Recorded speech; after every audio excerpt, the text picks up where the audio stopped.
Hi, it's Hazel, and welcome to my channel, Hazel and Aka Design. I am absolutely thrilled that you are here. We got home from our Colorado junket on late Tuesday night.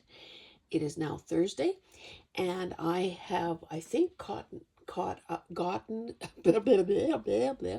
I have gotten caught up with replying to your comments, and I love you for doing that, for commenting and supporting me and asking questions and all that jazz. If you haven't yet subscribed, I hope you choose to do so.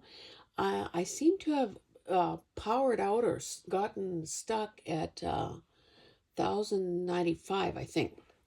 So, yeah, I know everyone has been busy with Christmas and New Year's and so on. But yeah, new year, new life. Um, Today is another episode of hashtag Follow Up Friday. Now, I swiped that idea from my buddy Kim Newberg, and according to the comments, several of you like that particular series or that particular feature. So as long as it works for you and for me, we're going to keep doing it. Now, um, I obviously tape my videos as, quite far ahead. It just makes it easier for when life intervenes. And, but I found myself at the point where I don't have anything scheduled for tomorrow, Follow Up Friday. So I can very accurately say in today's video, I was showing the deconstruction or the features or however you want to put it of Cook's Illustrated Cooks magazine. Don't have it right here in front of me. I have to say that in that video I talked about the fact that I had bought those from Carol, another friend, during a live sale. And unbeknownst to me, she sent me 3 more copies as a gift in a Happy Mail that I unboxed yesterday. And that video will be appearing later this month, along with a couple of others. So now you may be looking at this and thinking, well, okay, I don't see anything from Cook's magazine here. But of course, in the craft room, as we know, there are U-turns and dead ends and the open road, and sometimes we can't unfold our map in time to see where we're going next. GPS is on the fritz, so things go in a different direction than we intended. Now, we know that scientifically, people who have studied color and how it affects us, it is not an accident. It's a very deliberate, science-based reaction or outcome that restaurateurs typically incorporate red in their decor and color scheme because red increases appetite. So I didn't have a great deal of red, appropriate red paper to use, but I did find this big check and chose to, excuse me, use it as the backdrop for this masterboard. So these little line drawings came out of a, would you believe, the recipe book that came with my electric wok many, many, many moons ago. So I used those. I used recipes, bits of recipes. No, just the ingredient list from recipes from several different sources, and it doesn't matter which ones. These red page numbers also came out of a cookbook that I had taken apart. So at some point in my cookbook making process, I will cut this up or use it as a signature cover, or I don't know. We know what we can do with masterboards and all the possibilities they involved. But anyway, let's see what else I did. Maybe we'll do this one thing at a time. And again, not all of these images came out of the Cook's, Illustrated Cook's magazine. I found one piece of this 8.5 by 11 gingham scrapbook paper. It was as old as could be. And I put this ruffle here because there, oh, you see it didn't cover that well. A, you know, a barcode and a title and a not a producer, but like a manufacturing bit of info. So it adds a touch of red, and it also serves to cover that part up. Now, I used identical, again, Chinese restaurant, their chopsticks and soy sauce and so on. I used each of these as just a bit of decoration along the side of this page. And of course, with any of these items, it's just a snapshot of this moment in time. What is likely to happen is that I will keep adding to it. Now you can see, whoopsie, you can see that this, oh, I guess I didn't show you the back of this. Yes, that's what's on the other side. So it is sort of a cardstock weight. Now, I thought that people could write on this if they so choose, or I could add maybe a lighter, whatchamacallit, you know, surface to write on. I just tore my second sheet in half so that I would have, you know, 2 more opportunities to use the same paper. Now you can see that there was some cracking along here, but, and of course the little white that is showing where I tore the paper. I guess in hindsight I could have cut it, and I can still cut it. I can put it on my small paper cutter and get rid of that, or I could choose one of my red inks and take down the contrast there, or I can leave it, because of course these pieces that I've added here are very white. Now you know that when you fold a 12 by 12 in half, each half is going to be 6 inches wide, which is typically too wide for the common journal size. Oh, I could ink this, I could also add washi tape or something else. It has to be something fairly, or I guess thin recipe paper. It has to be fairly thin because this is the signatures, the sewing inside. So basically what I had done, now these finally are pieces out of the Cook's magazine. And because I didn't know what I was doing with them, I had backed and cut around them. Now, that works fine in this case because a person could journal there, or I could further decorate it. I like the fact that some of these images extend beyond the edge of where you think they should end. So this one, again, will need something more.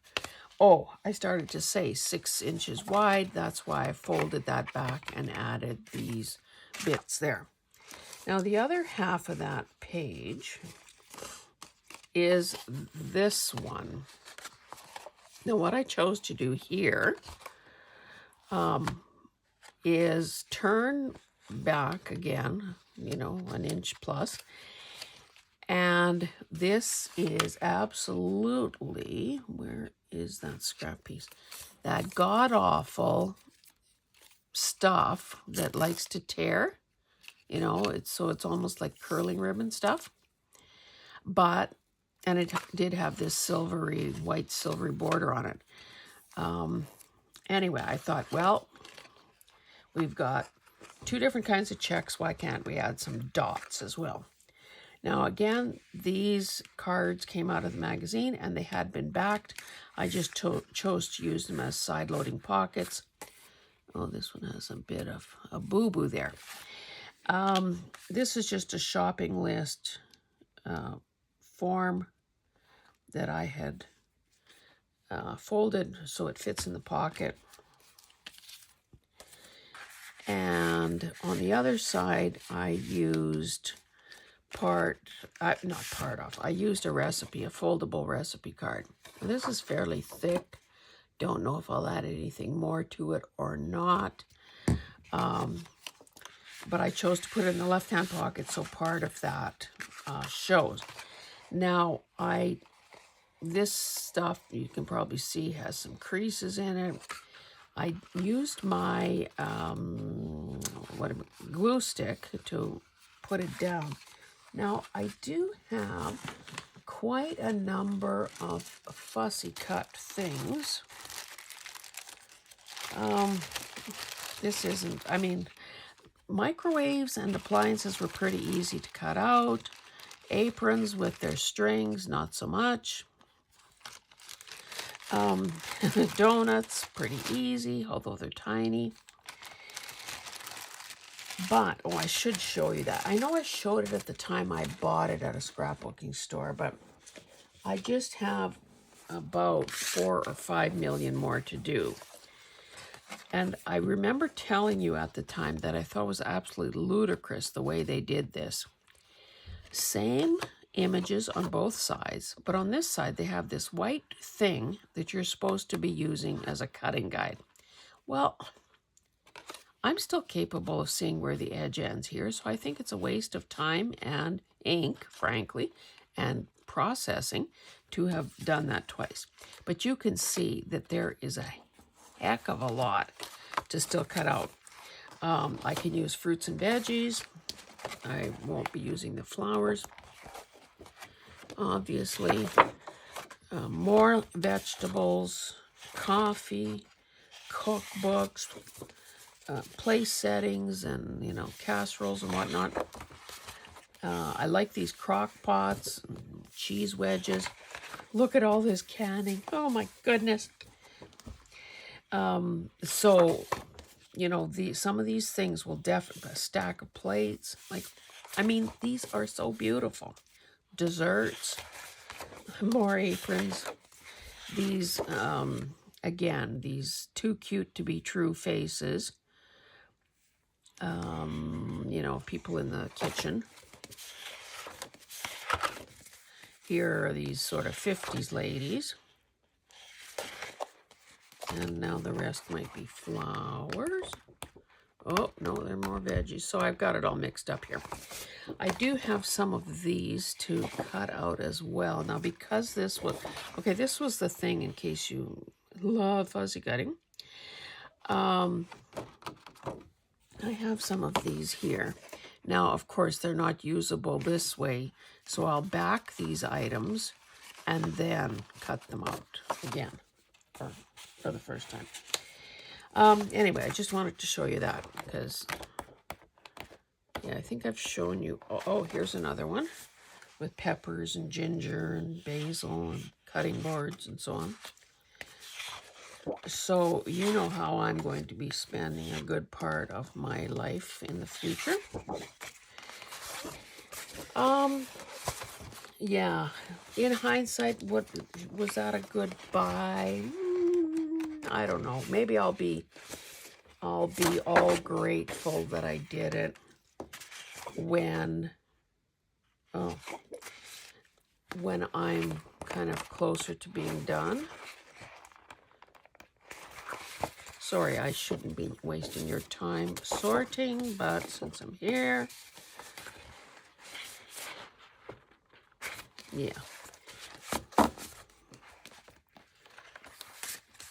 Anyway, so that is what is coming your way.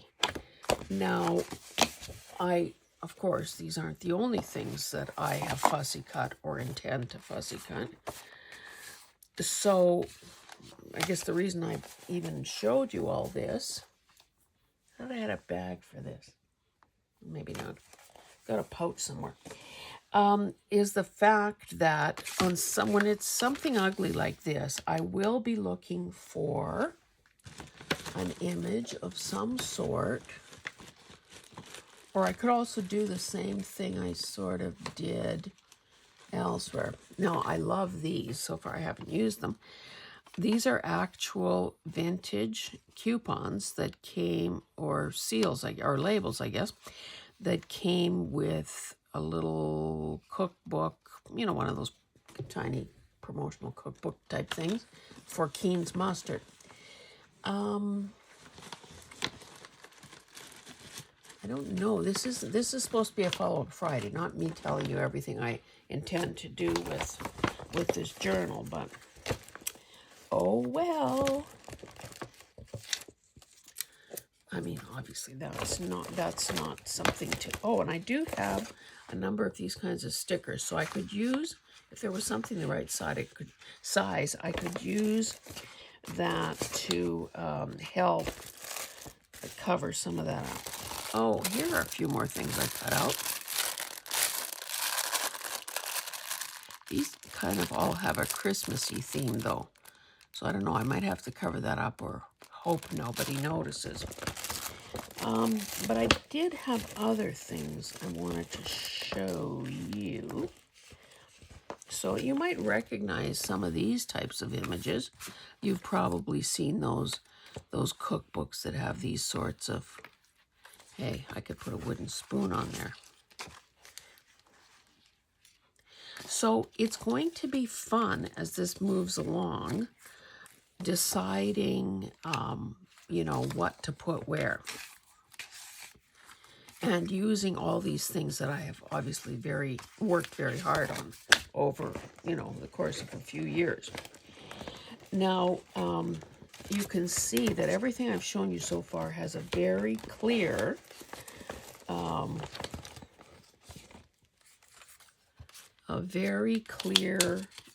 red thing happening. But obviously there are many images in a kitchen, like even with these guys here, what are those, plums, I guess, that are not red. So I need to at some point start introducing other colors as well. Okay, so I also, for the longest time, have had a package of these place cards. Now, I added a bit of ribbon. I got my red tote of red trims and so on, and I have a number of them here. I found, well, you saw the ruffle, and I have another strip of this. I'm not sure where this came from, but I'll probably end up, here's a bit of the ruffle left. I will probably be using some of this as, oh, here are the tent cards. I mean, place cards. And I love them. We'll be using more of that as time progresses. Anyway, I did a little bit of lace and then 1/8 inch ribbon there, satin ribbon. Use that. Now this could be obviously free floating or a page over the top of a page or whatever. This was a bigger thing that I cut out. Oh, see, I should be removing that little bit there. This was a bigger, well, you can see that it's a horizontal and it is 6 inches. So I don't know. I used some, I used this piping, and again, it emphasizes the fact that that is, you know, blew through the boundary of the page. One of these days I'm going to ruin something because I haven't changed this blade for a while. Or I'm going to cut off a finger, one or the other. So I should not be actually doing this. But when has that ever stopped me before? Okay. And you know, again, everyone does what they want, but I think that little, you know, couple seconds of extra effort makes a difference. Why is this kind of annoying me here? And trust me, it's not perfect. Okay, so this could easily be a pocket. Like if I end up, I'm pretty sure that I'm going to be using one of those game covered Better Homes and Gardens, those red binder cookbooks. So in that case, this size, this 6-inch will be perfect. I have more of these little, well, typically in publishing, you would call that like a, you know, a text box or well, not so much a pull quote, but these sorts of things that add interest to the page and also provide extra information. So whether these just get a little something at the top, now there isn't much room to add an eyelet or whatever, but so these will get tucked into pockets. And then finally, as I was putting something away, I came across this gigantic red envelope. So I thought, okay, well, these are good, great for making these sorts of things. So I just put a bead of glue here. Well, I folded it in half. Then I put a bead of glue here. I used some of that awful ribbon there just to, you know, set off the fact that or draw attention to the fact that it is a pocket.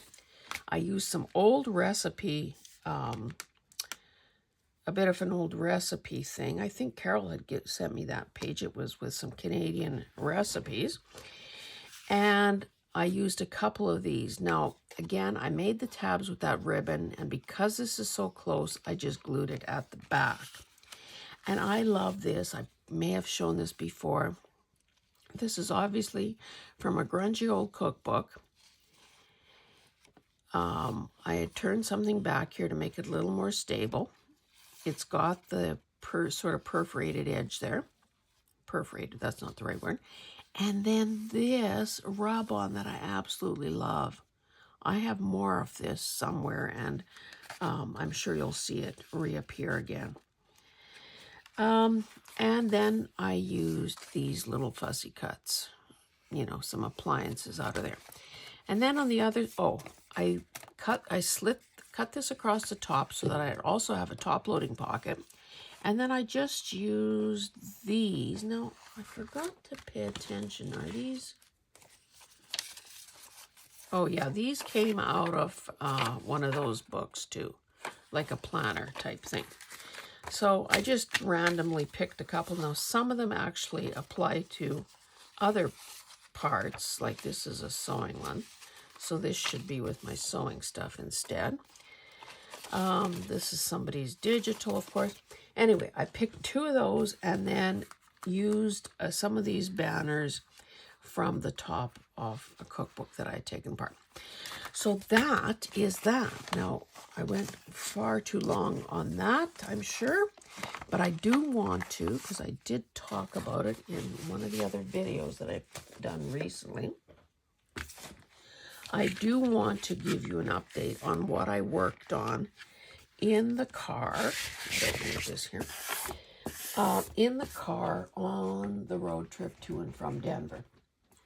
I picked slow stitching, number 1, because it doesn't require many supplies.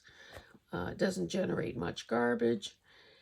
And, you know, light conditions don't have to be too intense.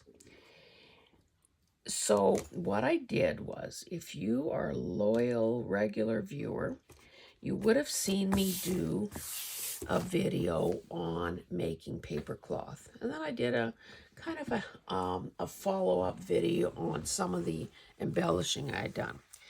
Well, this one I've taken quite a bit further. Now, of course, because this is lumpy bumpy, it will eventually have to be probably covered with felt or stabilizer, interfacing something, and another layer of paper or fabric to cover it. But let me draw your attention to a few things. Well, first of all, I'll show you. These long threads are basting threads.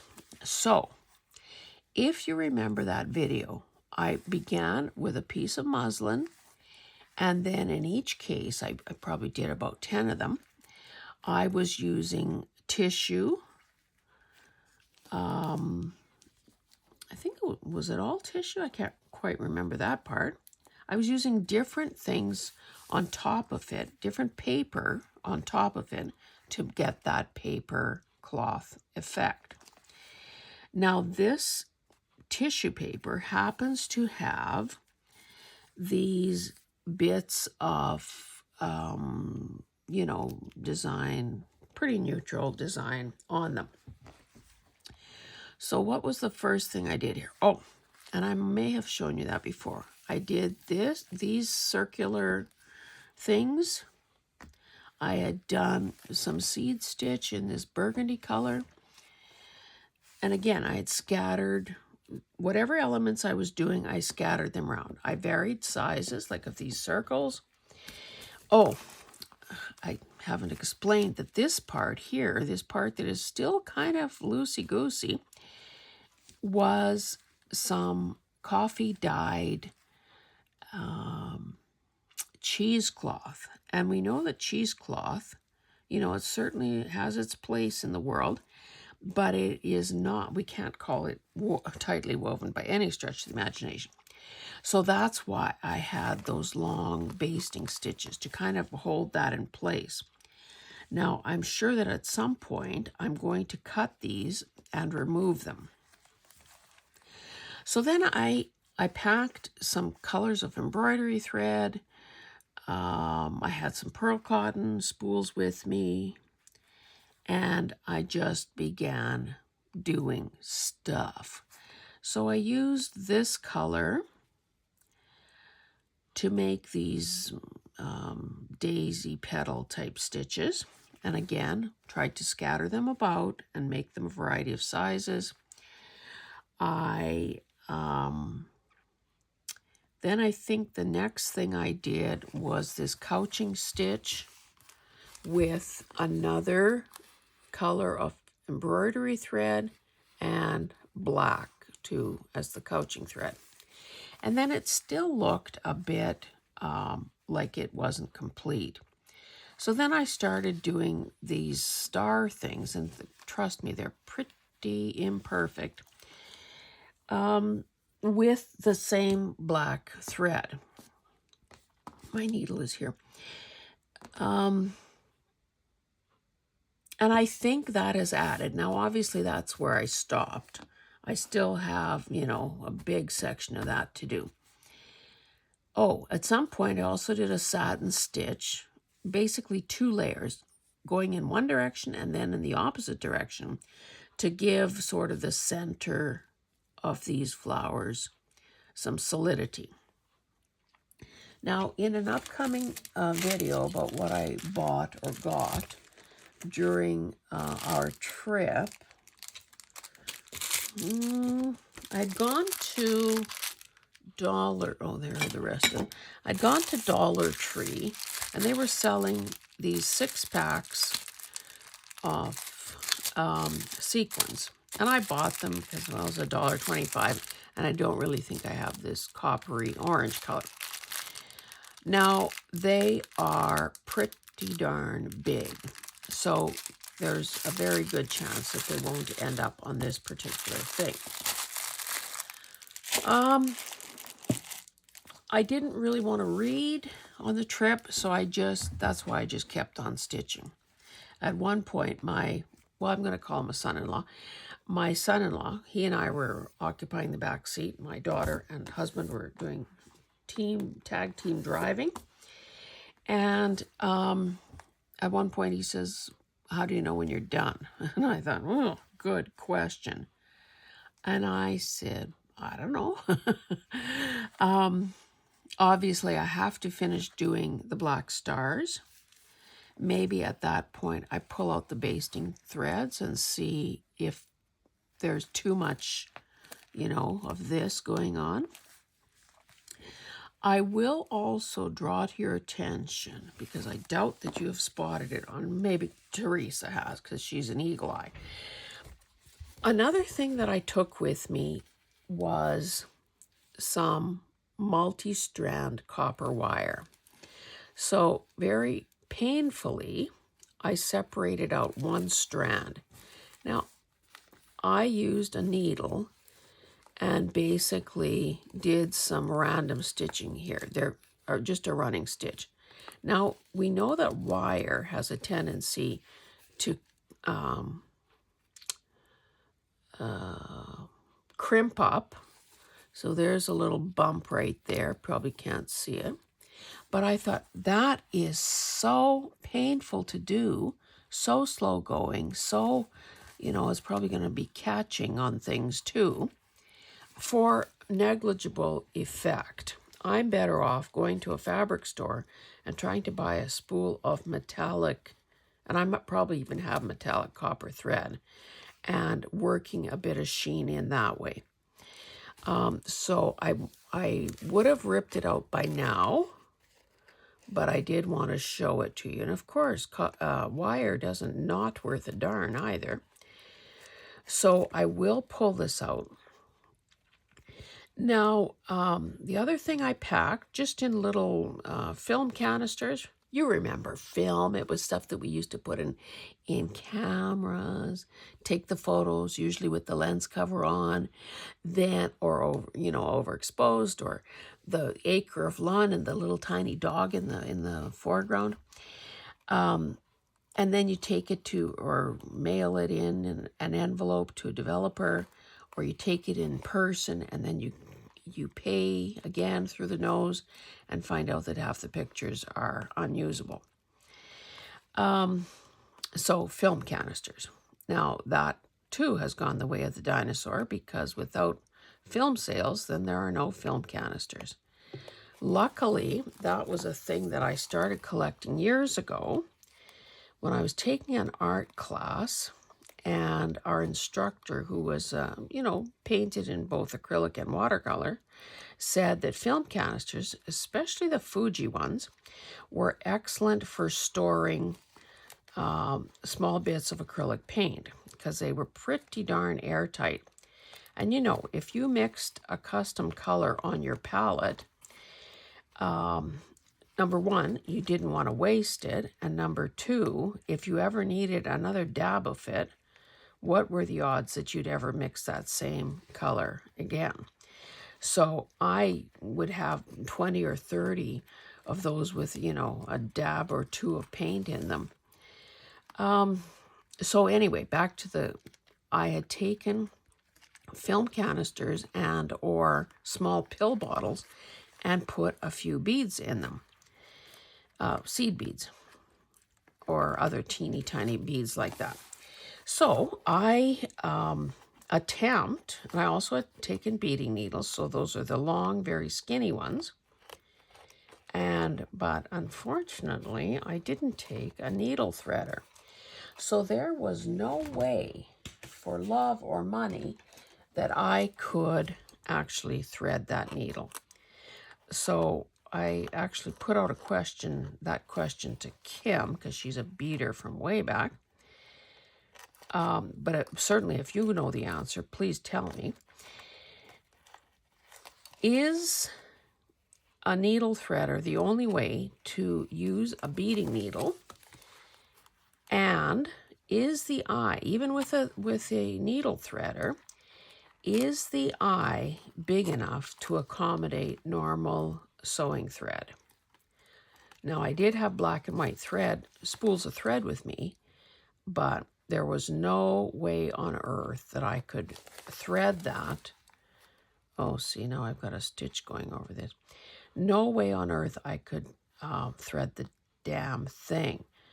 So at some point, now I've said then that I think those sequins are too big, but what I could do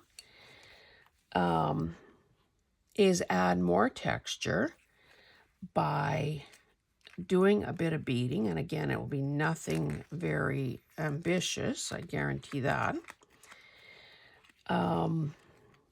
to, add another dimension and add potentially some other colors. So if you know anything about that, feel free to set me straight and offer some tips and so on, because, I'm pretty old. I don't have the time to learn every damn thing the hard way.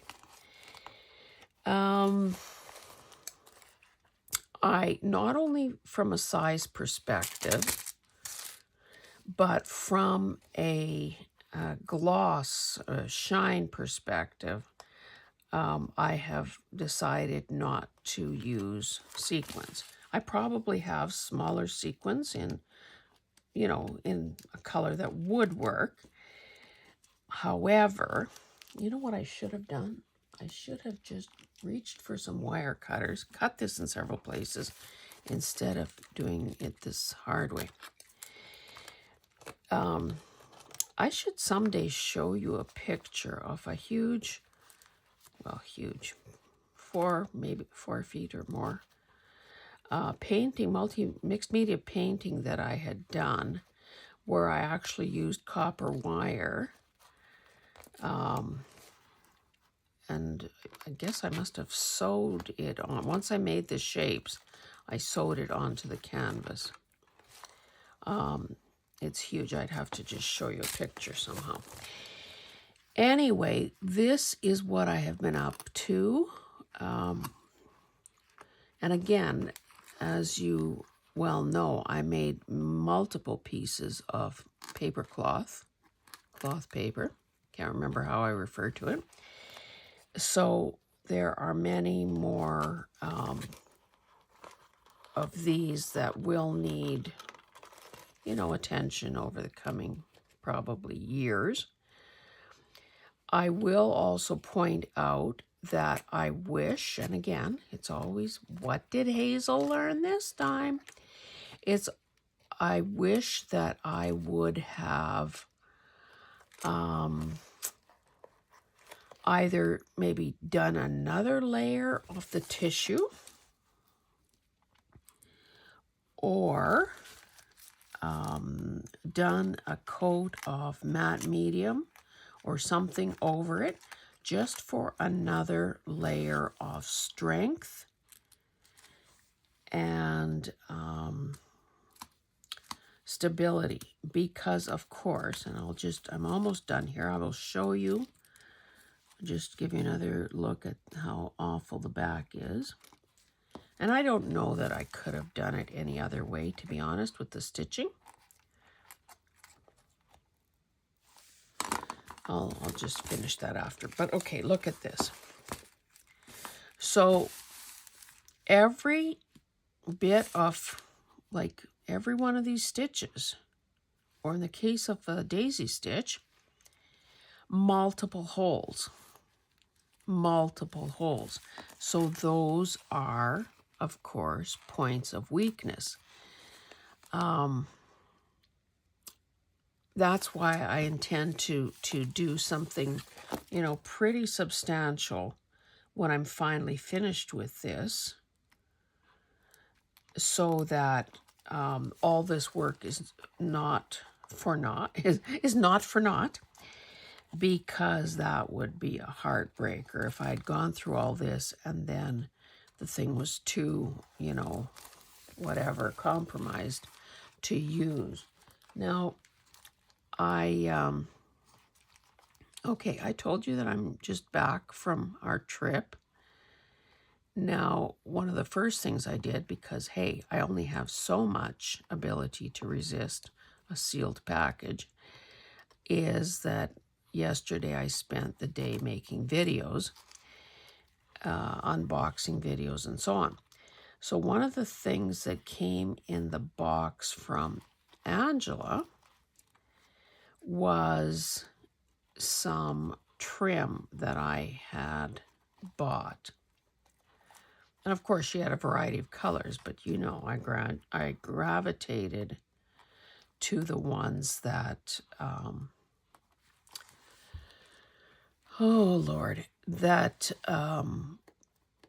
I gravitated to the ones that I thought I was most likely to use. So, do you see how I can't leave well enough alone? Now, I think in many things, that's a fine quality, young lady.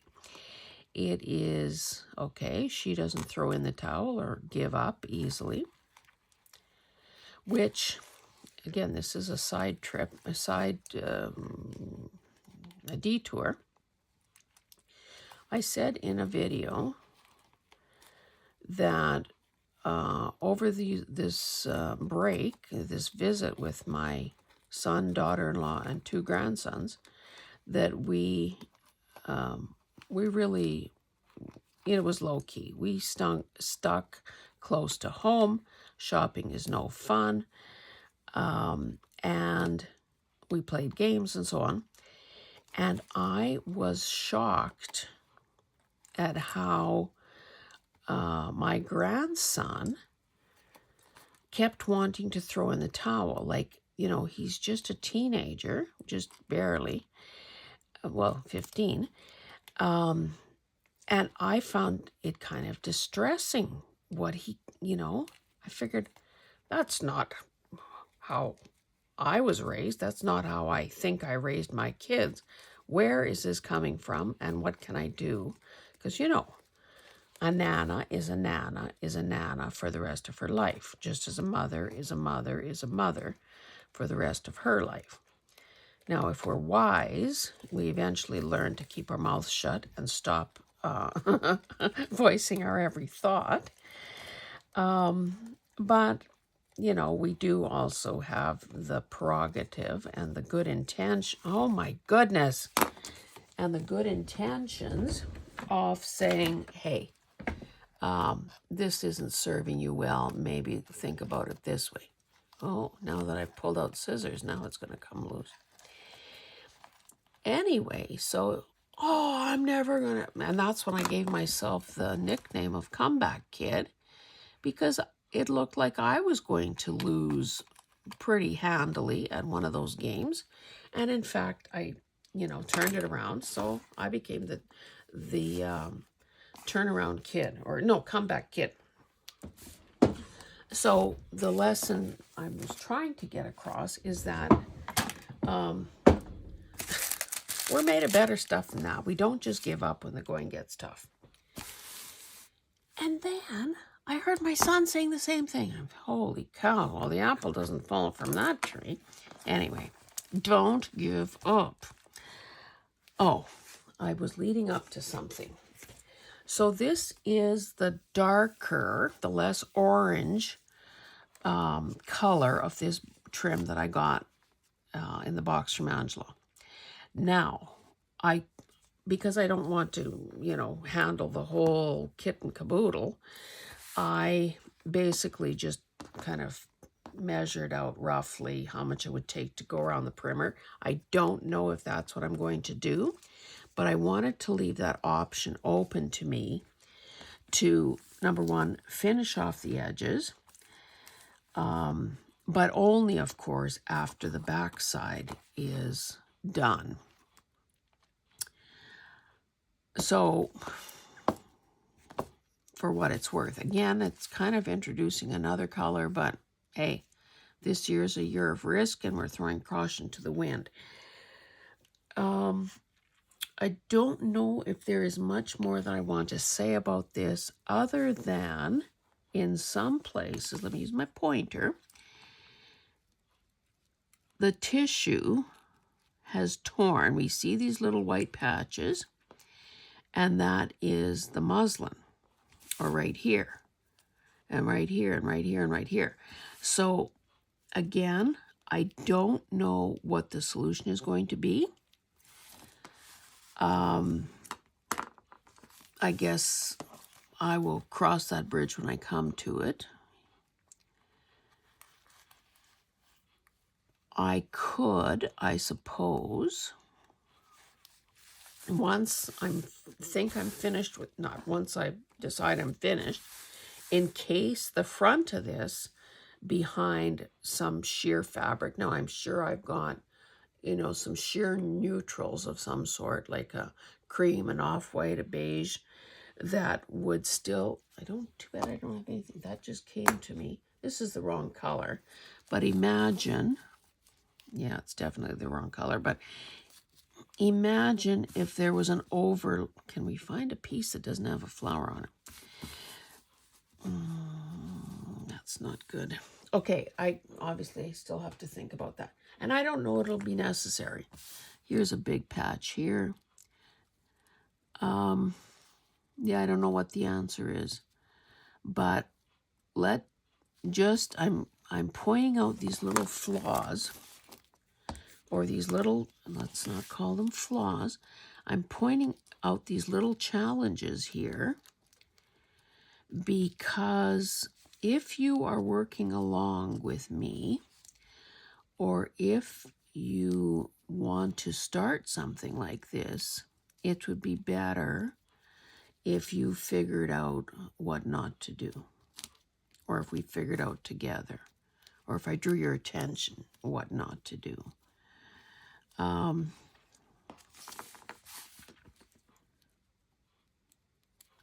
Now, I have envisioned that after all this work, all this blood, sweat, and tears, that this will end up being a journal cover. So regardless of how I fold it, now, okay, let's just refresh my memory as to what size this is. Oh, it's not even quite 11 inches. Well, isn't that interesting? It probably shrank. 11 by 12. Okay, so it should be folded this way. So whether this is the front or this is the front, I'd probably choose this to be the front because there are more of those flowers. There will be other things added to it. There may be some lace. There might be a journal topper of some... Oh, look at this big piece.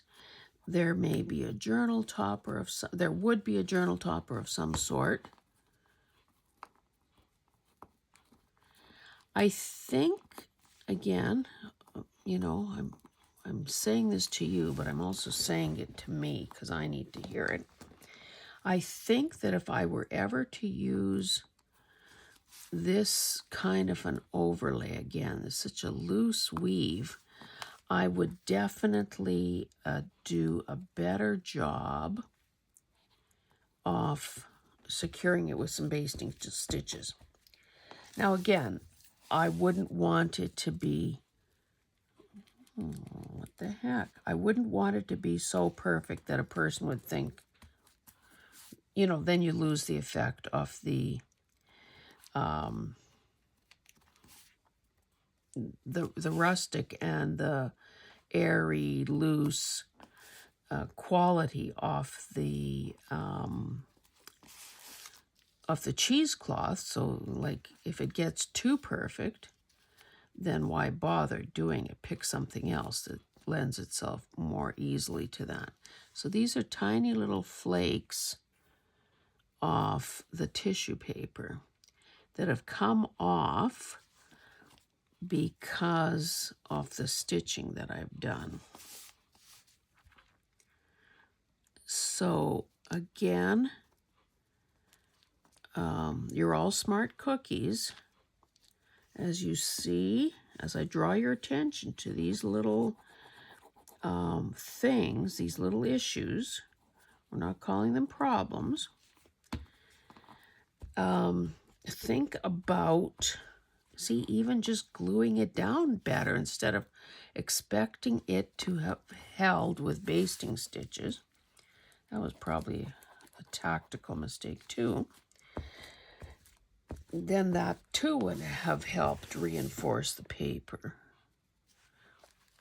Anyway, as you see what I'm faced with here, make a mental note not to do the same thing. Okay? Okay, that would make me, as a mama and as a nana, that would make me very, very happy if I prevented you from some pain and annoyance and frustration.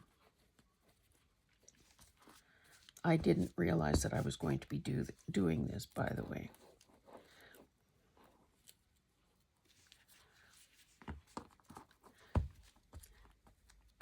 But now that I've started, I can't stop.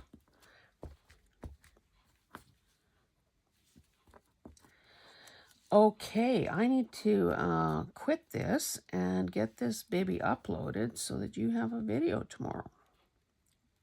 And then I will carry on carrying on. And of course, as always, I'm grateful for your presence, your attention, and your support.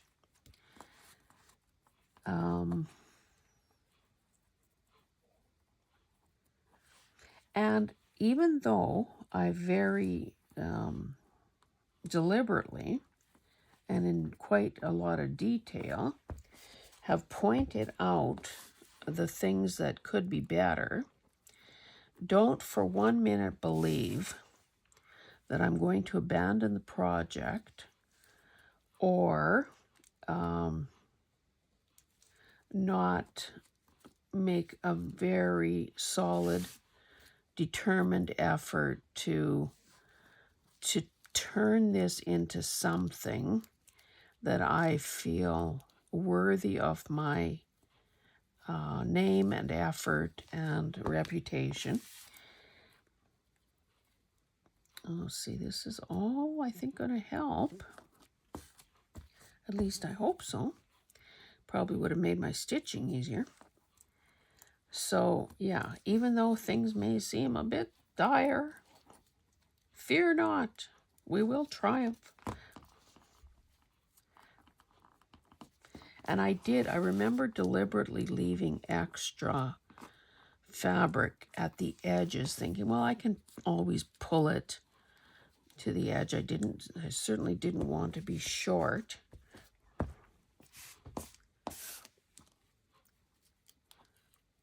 Haven't I been around this whole thing at least once?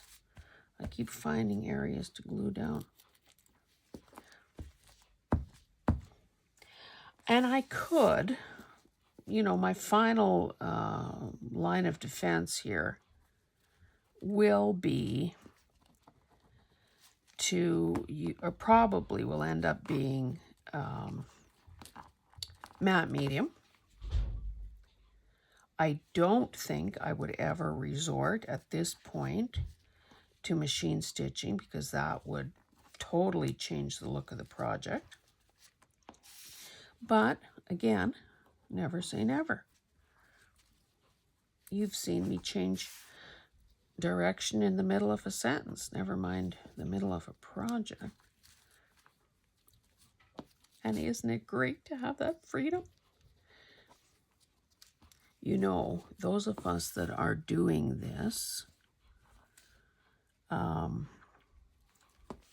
we've got it made in the shade. We are the mistresses, as a rule, because we're mostly female. We are the mistresses of our own fortune and direction. We decide what to do, when to do, how to do. That is a blessing and a gift that most people can only dream of. So please exercise that right and that freedom in your own space and in your own projects. Okay, as addictive as this is, I better let you go because honestly, you've seen enough. I'm sure you've seen enough. I can't believe I didn't think of doing this sooner. But again, we're not here to bash. We're here to uplift. So it's okay, Hazel. You'll do better next time. It's okay.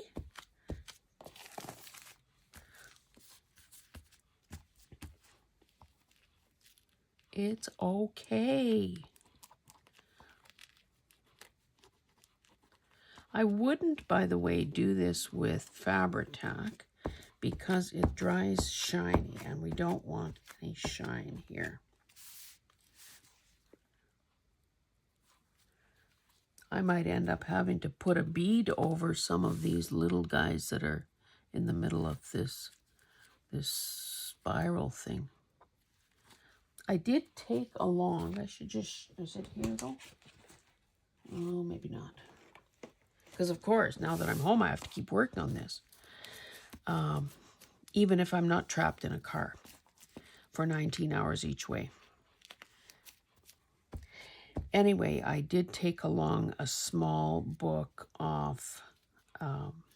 with stitch ideas, but of course, I wasn't about to tackle anything too onerous because I was on vacation after all.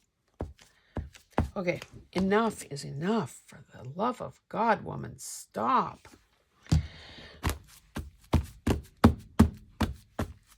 Okay, I think that is better. It is pretty tactile for sure. Okay, guys, thank you. I will see you in the next one. I cannot believe, oh my goodness, 56 minutes on a follow-up video. Good grief. Okay, thanks. We'll see you in the next one. Bye.